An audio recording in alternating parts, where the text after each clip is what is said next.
Yeah, so as you can see the agenda, we have a lot of different speakers. The main theme for today, as you can see also for the headlines, is definitely ChatGPT, generative AI. So we will see from different perspectives what is everybody doing there. And also, again, thank you for the Adtelligence team for organizing this. A lot of incredible speakers. And with this, one more.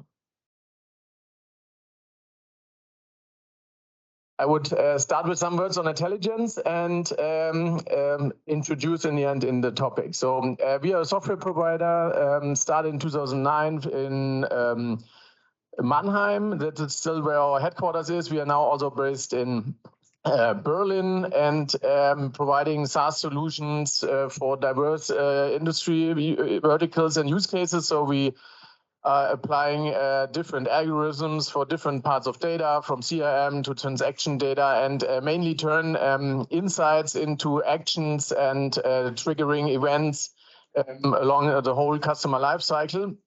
And I'm sure GDPR is a big topic for us because we are based in Germany, everything is on a private cloud and so on. And we also got awarded several times for the technology, working a lot with partners, and I'm very happy to be here to meet a lot of them. As you can see also from the references, we are applying our software across all industries. And from banking to payment, energy, automotive. So in the last 10 years, we did different projects on different scales, up to billions of transaction data. And so the CEO of Google said in 2017 already, it's not mobile first anymore, it's now AI first. So on the one hand, okay, 2017, what happened then? We think, okay, not so much compared to what we see now. Was it a paradigm shift already? So emotionally, I could not feel it so much. But if you see the reality, AI changed already our complete consumer behavior. From AI on our mobile phones, where we have algorithms making us addicted to the phone. So Apple is calculating the hours we are watching the phone per day, and Instagram is tuning the algorithm to make us more addicted, TikTok even more. But on the other hand, we also have the self-driving cars now, where at least on the motorway it works quite well. We have the automated home, where Alexa and Siri and others are trying to predict what we will buy next. But in business, we still have the topic that we are not 100% applying that. And Gartner, an analyst company from US for tech innovations, they show here this hype cycle. And for AI, they have even an own hype cycle. And I think what everybody can see at the moment is generative AI, they predicted it last summer already, is by far overhyped now. And but what they also found in their research is that a lot of AI projects are not implemented into production. So they start, they try out, they do some data analysis, and the POC works, but often organizationally or the companies are not always ready to apply it directly and completely. And I think this has to change now, because if we see the adoption of ChatGPT, 100 million users in whatever 1-2 months now, faster than Instagram, Facebook, Google, Twitter. This is all a revolution, we could call it, and I think we hear a lot today from different speakers on that. But we also experience, because we do this a bit longer already, that there are a lot of new people in the game now. They are all talking about AI now. Maybe they came from the metaverse, from Web3, from crypto, from Bitcoin, from journalists. They're all AI experts. I come back to that point later. But they're also critical people, such as Geoffrey Hinton just left Google to talk more openly on the dangers of AI. We have Stuart Russell, Elon Musk, and all the other guys signing the petition to stop the training of the models for 6 months to first discuss how we are doing that, what is with misinformation, do we get problems with our democracy if there's so much misinformation now in. And I think the discussion about responsible AI is definitely needed. I think yesterday night, the White House released even a new task force team of the experts from OpenAI, Microsoft, and so on, to discuss that because I think the politics reacts a bit faster than usual, but they definitely have to. And I'm also very excited to have our member of parliament speaking on that in a minute.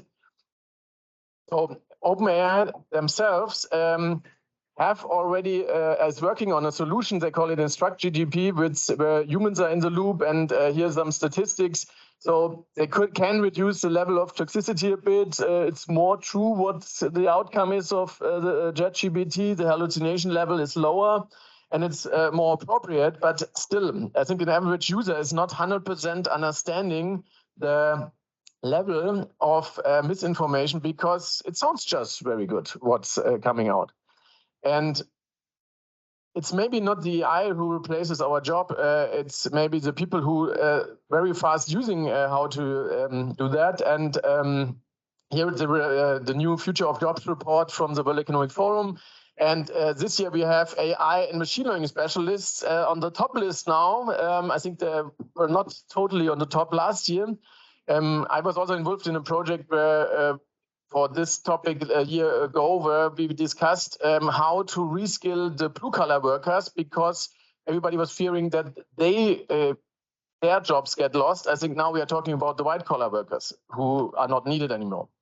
And the CEO of IBM also gave an interview in the last days that he thinks they're reducing hiring because they think they can have efficiency gains of 30% of the workforce saving through automation and AI now. And what does it all lead to, and what's our answer? So Sundar Pichai said it in 2017 here, Clive Humby 2006, data is a new oil. It's a long time ago, and still in Europe we have the problem, we did not really act so fast. And if data is the oil, AI is the engine, and we can see now how fast we're accelerating, and it's just the first month. So imagine what's happening in the next election in US, in the election in Germany, and I think the European AI Act is drafted now, and we really need to act much faster to play any role in the future. Because if you see the competition heating up between Google and Microsoft, they have so much money to invest in that. That's definitely a big thing to watch now. And what are we doing? We are creating an intelligent automated sales machine based on data and algorithms and AI. And where we started 10 years ago, and we are also helping a lot of customers with that, is what you call and what you see as consumers in the end, the personalized customer experience. So the driver to hook the attention for the big guys from Facebook, Google, Amazon is in the end a super personalized customer experience. You come back again and again and again. And in the DNA of their business model is in the end data and algorithms. That's how they work, and that's how they create that. And what we are doing is we try to push relevance across different marketing channels, websites, apps, emails, and so on. And it works in the end across all industries, from banking to payment to insurance, energy, telcos. I think everybody can use that to push their sales to the next level. And at this point, I would like to hand over to my colleague Simon, who will show you a bit more deep dive on our technology. Thank you very much. Yeah, thank you, Michael. As Michael mentioned, we have different industries with completely different data sets and data points. And in each phase of the whole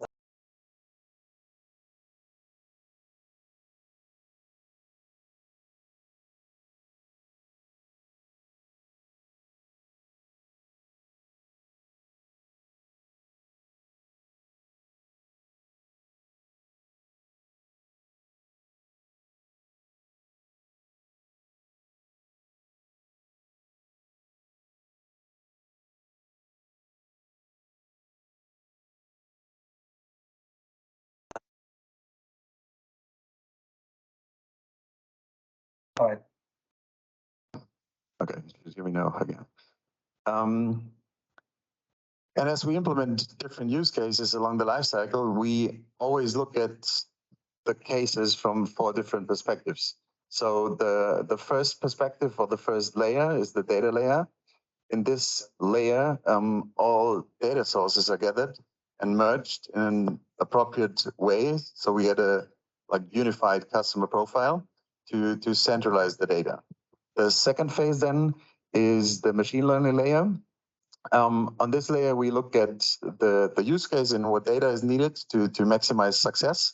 And if necessary, we enrich the existing data with new scores like product affinity or activity scores, for example, to recognize people who slowly get inactive. The third phase, as you can see, is the action layer. That's where the automation is happening. So we automate the whole process from data cleaning to automatically triggering communication to the customers. And in the end, the fourth layer is the customer experience layer, on which we personalize the customer experience, and even more by creating different website variations or different email variations, and then having different algorithms optimizing the best variation for the right user.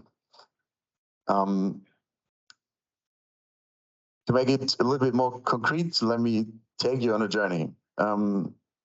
That's David, and from the moment he wakes up, he generates a lot of data from visiting a website, buying products, using his credit card in different locations and for different merchants.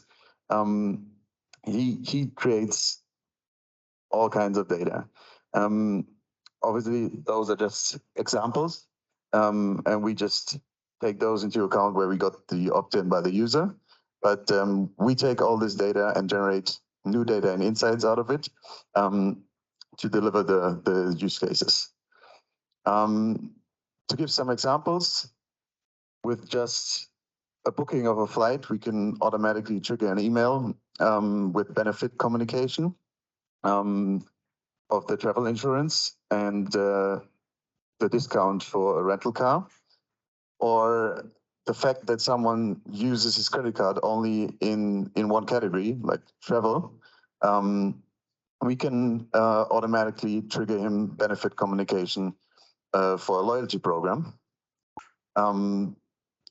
To start getting him using the credit cards in all different categories, or even recognizing change in customer behavior and calculating affinity scores for different products. We increase, for example, which increases when we look at the premium product on your website, and we see that the user visited the website. We take this information into account, and it raises his affinity score, and then it automatically triggers him an offer for this premium product because we know he is interested in it. Another example would be when we recognize that someone is happy with your product or your company, and he really uses it a lot, then we could send him communication to tell him, let's recommend the product to a friend of yours. Or even recognizing when someone gets inactive and slowly uses the product lesser and lesser, then we recognize that early enough to send him communication to basically stop him from churning. In the end, it's always 3 points. It's merging the data to get a unified profile. It's using machine learning to generate new data and insights to enrich the complete data set.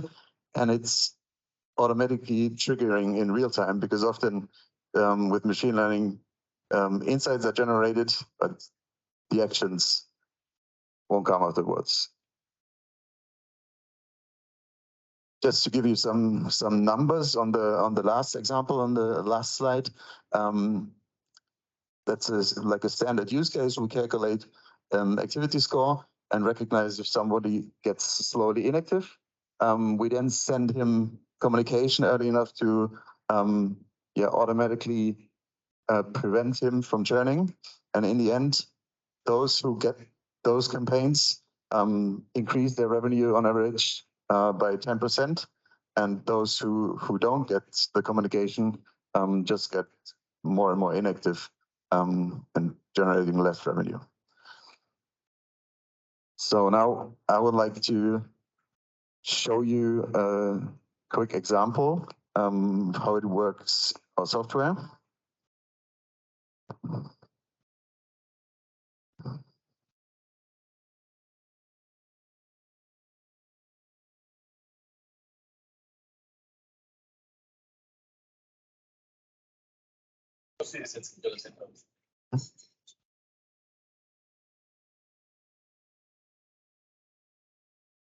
So in the end, what you see is one of our newest developments. That's a prediction engine, and it's mainly for segmentation.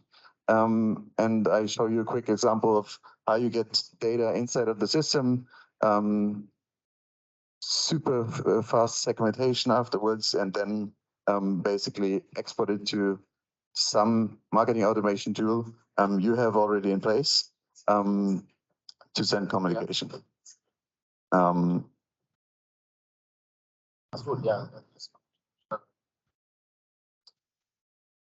So you can take any CRM system, import your data into the system. You then have a whole lot of predefined segmentations on the left side along the customer lifecycle, like onboarding phase, activation phase, cross and upsell, and you can just click on one of the predefined segments. In this example, it's someone using your product just in one category, like a credit card just using at gas stations, for example. GDPR-wise, you can select all those who have an opt-in for email and have an email present, and also a phone number if you want to call him afterwards. And then you click on your marketing automation tool, click export, and the data or the triggers are inside of your marketing automation system. Let me get back to the presentation.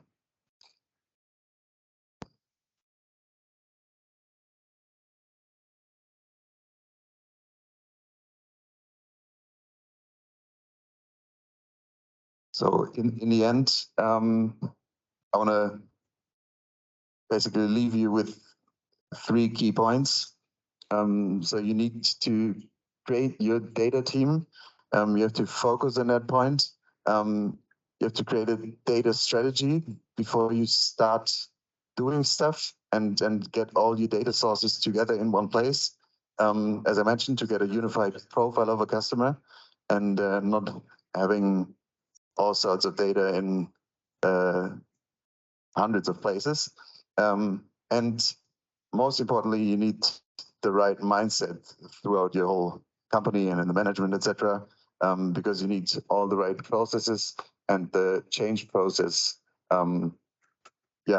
needs focus to have success.